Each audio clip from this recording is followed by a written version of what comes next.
Hello, everybody. Today I have a very special guest, my dear friend Anu Arora.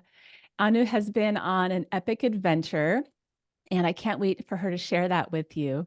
But before we get there, I just want to briefly introduce Anu. We've been friends for some years, and Anu has a background in engineering, leadership. She's a mother, a wife, a yogini, an Ayurvedic practitioner. Such a repertoire of wisdom and experience you have, Anu. So I'm really thrilled to have you here today. Thanks, Sarah. And those were a lot of things you said, but the one definition I want people to remember me for is that if they said I was a good friend, I will be happy about that. Well, I can definitely attest to that.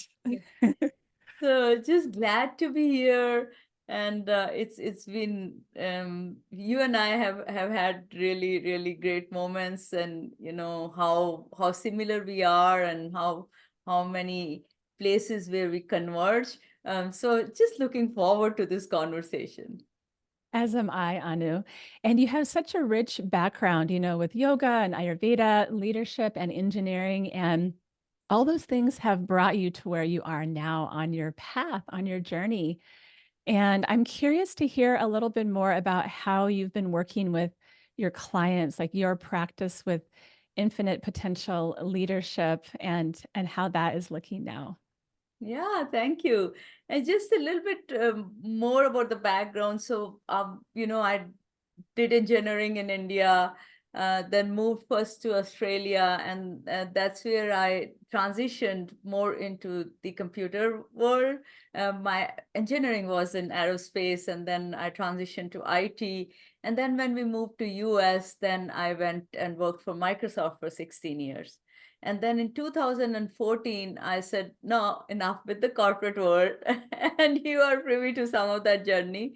And I said, I want to influence them from the outside. Right? So there is so much work to do, and so much more our leaders can do for people as well. I mean, there's a lot of people who work in these corporations, and uh, there is a lot of opportunity to bring these whole uh, people to work instead of these shrunken identities. And I started to see not just in one company, but all over shrunken identities. And that really bothered me. So I thought, okay, what's there that can support them? And that's where Ayurveda came in, yoga came in, and then my foray into coaching. I had always loved, I had a coach when I was working, and I loved that modality. Can we help people understand on their own that there is this conflict they are constantly fighting between their inner world and outer world? And if we can help them create balance, which is what Ayurveda is, which is what yoga is, the unity, the balance, which is what coaching is, that if we can help them create that balance, then they can have this holistic well being where their minds are aligned, their bodies are aligned, their spirits are aligned to who they are. And they don't have to operate from a shrunken, small place where they are afraid. So So powerful, that approach. that was the intention behind infinite leadership potential. And that is what I do. I coach people, I coach leaders, mostly in the corporations, to help them become better leaders and help Yeah, them. and I imagine that trickles down to all of their staff as well. Yeah. And when I consider leader, I consider every individual a leader. Yeah. So my definition, I've broadened it, because then, then anyone who wants to come coaching to me, I don't say no, because I'm like, okay, how do you influence others? Because you Mhm. don't have always have to have positional authority to influence. Yes, I love that. Well, we were talking a little before this interview, Anu, and you shared that it's one of your dreams to bring these leaders on international retreats around the world. Yes. So I returned from, and we will talk a little bit more about the Everest Base Camp trip. I returned in November. And ever since, of course, it was a life-changing experience. So ever since I came back, I've been wondering how to get these people, leaders, to get outside their comfort zone and see the world and see everything, the poverty, the power of the mountain, and all the things I learned by being in these mountains for 3 weeks. Mhm. So I just want them to experience that. And I feel that they can then operate from a very expanded place. Absolutely. Yeah, expand it and how the expansion feeds other areas of their lives. And Anu, that is what you did. I'm so inspired, so impressed that you stepped out of your comfort zone. You're leading by example. And I'm curious to hear more about your story leading up to your Everest Base Camp adventure with your husband, with the team that went there. And what had you say yes to doing that? I think sometimes not knowing, not not knowing what it entails. But it, I think part of my nature is to experiment. I would say yes to things, quite quickly. Um, but we saw a Bollywood movie, and my husband and I both got inspired by that. And the movie's name was Unchai, and it had about, four people, three guys and a woman in their 60s, 70s, and an 80-year-old also, who go up to Everest Base Camp. And as we came out of that theater, I looked at my husband and I said, "Oh, we should do this." and that started the journey. But I wasn't a hiker. I was a casual hiker. Once in a while, if weather is good, I will go to the local hikes. Live in Seattle, so we have access to hikes within half an hour of driving, and that's what we would do. But this required some level of preparation. We're going up to 18,000 plus altitude, and how would our lungs perform to that, only half the oxygen we have at sea level? We didn't know. And so there was preparation which needed to happen. And we started that, and it was going well. And halfway through, my hip gave away because I was not used to that level of hiking. I hadn't done, people said, "Oh, you need to do strength training." I'm like, "Oh, okay, do it." So I'll do it. So I was doing 3 days of strength training, 2 days of hiking. And the body said, "No, no, no, no. This is not what I signed up for. You're just pushing me beyond my limits." And it buckled. Literally, I had this right hip which refused to move. Then doctor said it was piriformis syndrome. You have to rest for 6 weeks and do nothing that would aggravate it. Um, that meant no hiking, Mhm, right? And so mhm. I started physical therapy, and this was just 7 weeks away from the trip when we were going to go. And I had no idea if I'd be able to go. So I called the tracking company who was helping us plan this trip and who were our planners in Nepal. So I called and I said, "Deepak, I need a plan B. I don't think I would be able to go for the EBC. So can we do something else for me? I still want to come. I want to be in Himalayas. I want to experience the energy." And he says, "We can totally do that because they see that all the time. People will have acute mountain sickness and they will have to bring them down, or they would have to take them somewhere else where at lower altitude and have them trek and hike there." But he said, "You know what? You don't choose whether you reach Everest Base Camp or not. The mountain chooses. Ooh. The mountain chooses." Yes. And that was a mind shift moment for me. Here I'm trying to control this outcome, this outcome. We just caught in this planning phase of I must design to the end. We got to know that there is this some other power which is designing the end. We are not designing the end. We can do the best we can and then drop this attachment to the outcome. So That you is what really, he was inviting me to do. yes, you really got to surrender to that. It was an invitation to surrender. And Hmm. so then when the hike started, the lead guide, he said, one day at a time. And then when it started to get hard, he said, Anu ma'am, for you only one step at a time. Just you concentrate on one step, one breath when it gets hard. And that's all we are doing. You don't worry about where we reach, how we reach, when we reach. We just do one step.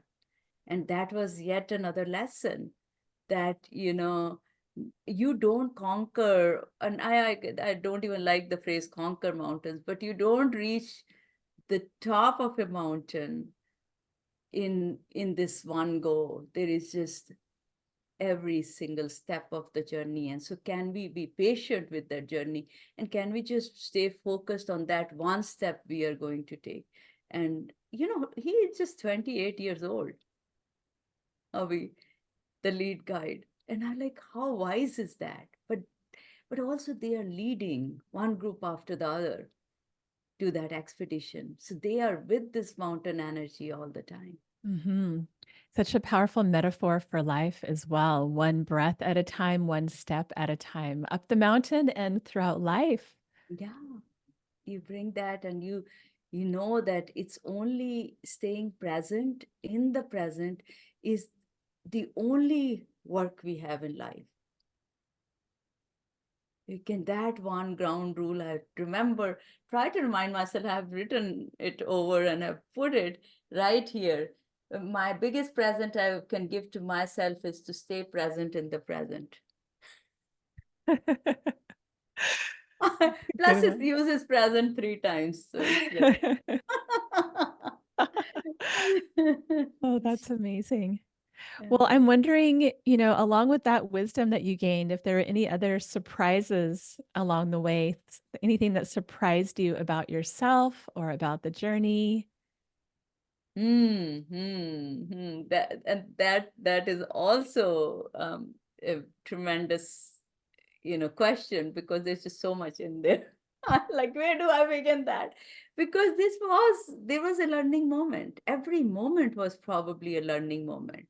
And I think let's start with the biggest one, and which was the last day of the hike, which was the hardest hike ever. And we were climbing 1,500 feet, and it was just vertical climb. And the the it wasn't just the elevation, it was the conditions which made it very, very difficult. And we were all exhausted, depleted, tired, but we still had momentum and we were pushing. And Avi said that once you reach the top, you will realize that there are no limits. From there on, you could do anything. You, you learn to get out of your own way.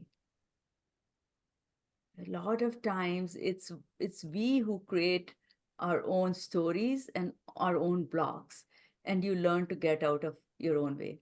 And I heard that, and you're like, yeah, yeah, yeah, yeah, this is and when I reached the top, that moment of magic is etched in my brain.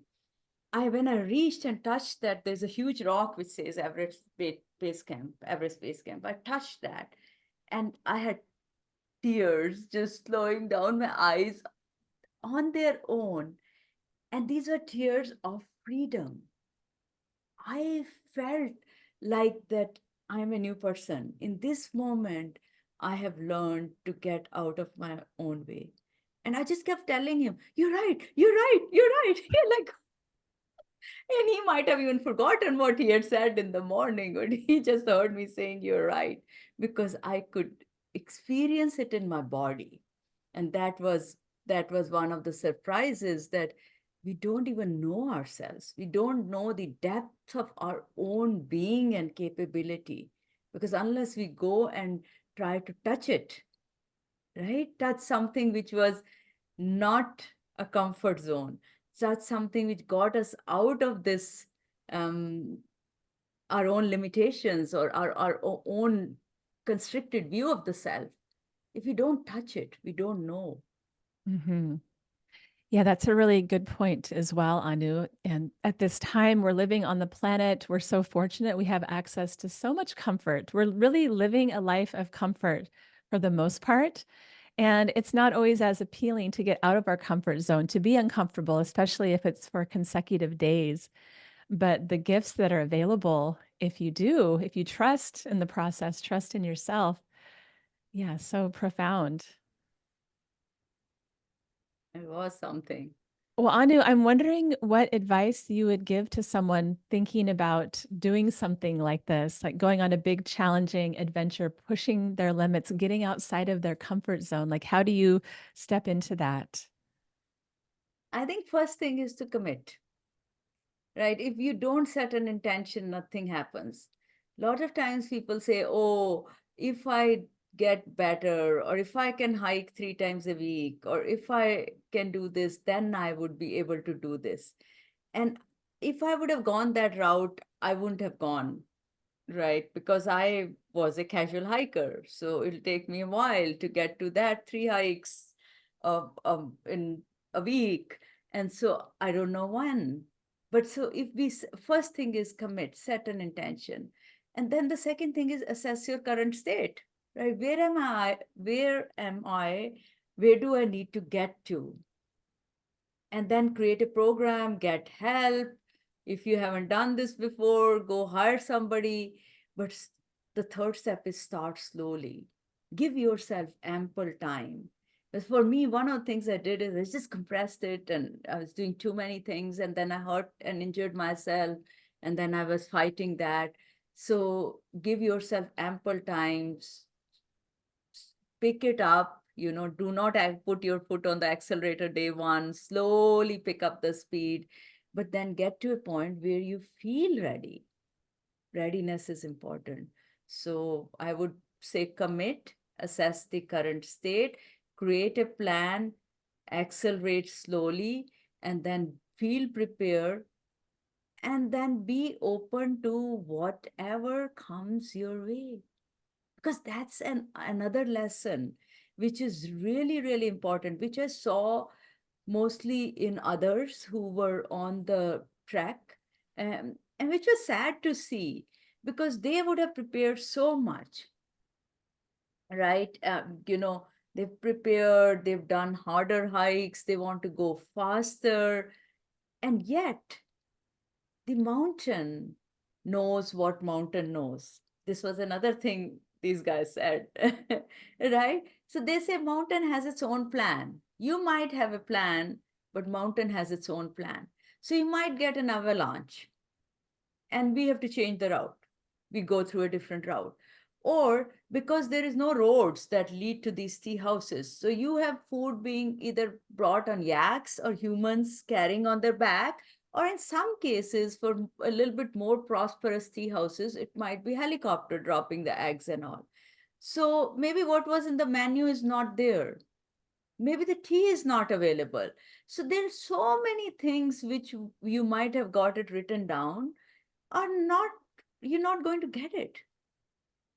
And people would get worked up. They would lose it.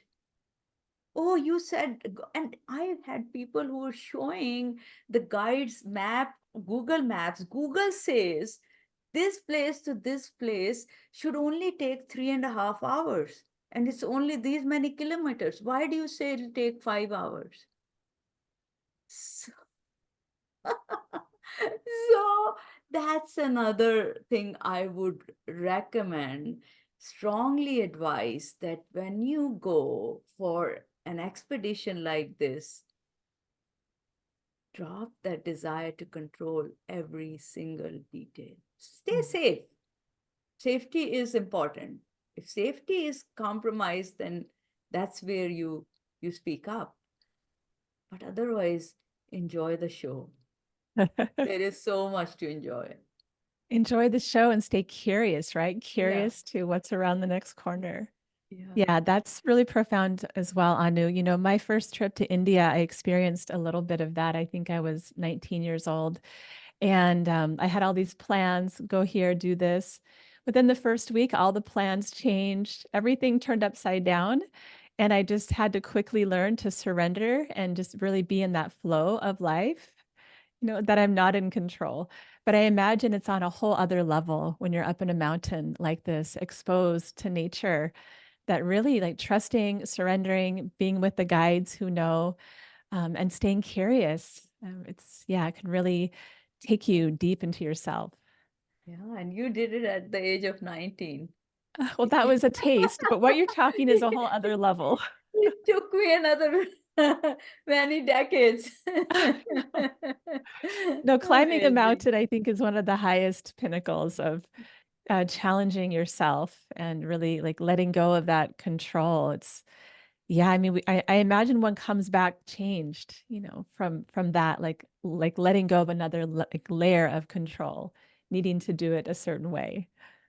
So, Yeah, yeah. No, I came back and I was thinking when we started 2024, are there what will guide me? What is it I want to stay rooted on? And there are two words which have shown up for me, and those are become my mantras for this year. And one is to stay expanded. Expansion has showed up I remind myself, but mountain showed me that. Mountain showed me expansion. mm, So that's where I want to stay. And even when people around me get shrunken, fearful, I remind myself, can I stay expanded or am I being influenced by the environment? And of course you are influenced by the environment. But then even within that, how do you want to show up? mm, The second one is excellence, which is which I always thought, oh, excellence is perfection. It's not. Excellence is that in this moment, what I am doing, can I stay fully present with it? That's all is excellence for me. mm, And I said, can I stay? Because it goes back to the being in the present moment. Can I do something with excellence and expansion? So that's how I came back. You said, what's different and how have you come back more profound and more connected with my own self? mm. Yeah, and I see you really embodying that, Anu. And I think it's powerful to have an intention that you're reminding yourself of regularly, like holding that in your heart and kind of reflecting, or how you've written down next to your desk there, you know, about being present. Those reminders for ourselves to come back to. And expansion is one thing I love to think about as well. And there's no better place to experience that than stepping out into nature, right? To be on the edge of a mountain, just expanding yourself from your heart. This is something I see in you, Anu, that expansion from your heart that you bring No, into life. I can feel when I'm feel expanded, I feel it right here. Ah, oh, Feel. And when you are not expanded, also you feel it right here. At least I feel it right here yeah. also. Well, Yes. do you have plans to return to the mountain, to Everest or Himalayas or other mountains at this time, Anu? They're calling me. I was telling you, let's go. We should take others. Yes. Right? It would be really cool to create spiritual retreats Mhm. and have people experience this. Because when you go, you also learn a lot of things of what you should do, what you shouldn't do. And so now I have a few learnings on how I would want this to be different. the next experience. And again, I won't be attached to it, right? That it ought to be different and it should exactly be different in this way. But at the same time, I know that there is even more to this. I have just touched that rock. There is just so much more to Oh, this. wow. So beautiful. Anu, do you feel like your background with yoga and Ayurveda gave you some inner resilience for this journey? It has been that. I feel like my entire life is guided because I have chosen to embody myself through yoga, because you stay in your, you learn how to stay in your body. And until I was doing yoga regularly, which was in 2004 when I started doing, so just about 20 years ago, I remember being disconnected. Stayed a few feet away from my body. I just, when people said, feel in your body, I just even didn't know what they were talking about. I Yeah. would think. I didn't feel, I thought my body felt a certain way. And so that's an invitation to folks that being present is only possible when we can come back into our body. Mhm. And then Ayurveda then allows us to honor that body. Yoga teaches us how to come back into the body, but now we started to feel our body. Now we can tell if we eat something, it didn't align well with our system. So now we can follow Ayurveda to say, okay, how do I nurture? How do I nourish? How do I honor this temple I have? Because this will take me to the mountains. Mind has a role to play, right? But who is walking the walk? The legs, the feet. So definitely, yoga and Ayurveda are like sisters who are holding my hands, and we three are walking together. I love that visual, Anu. Yeah. So I'm just thinking those listening to this conversation might be wondering if they want to go on an adventure like this with you or otherwise, how long should they prepare? Like give the body the time to prepare for such an epic adventure? So I gave myself, so my journey started, we went in October, and my journey started in February of the no, of last year. But I'd say that plan for a year. I Mhm. wish I had a few more months, I and see. I would have gone a little bit slower in terms of my progression. Yes. And your next trek to Himalayas, do you feel like this will be Everest Base Camp or is there another mountain calling you as well? I don't know. I do not know what where, where this would end up, Oh. but I feel like it'll be something epic. Yeah. Well, I'm so inspired by your story you're sharing, Anu. It makes me want to just go on a hike later today. Let's do it. I go here and you go in Oregon, and we are on our hikes.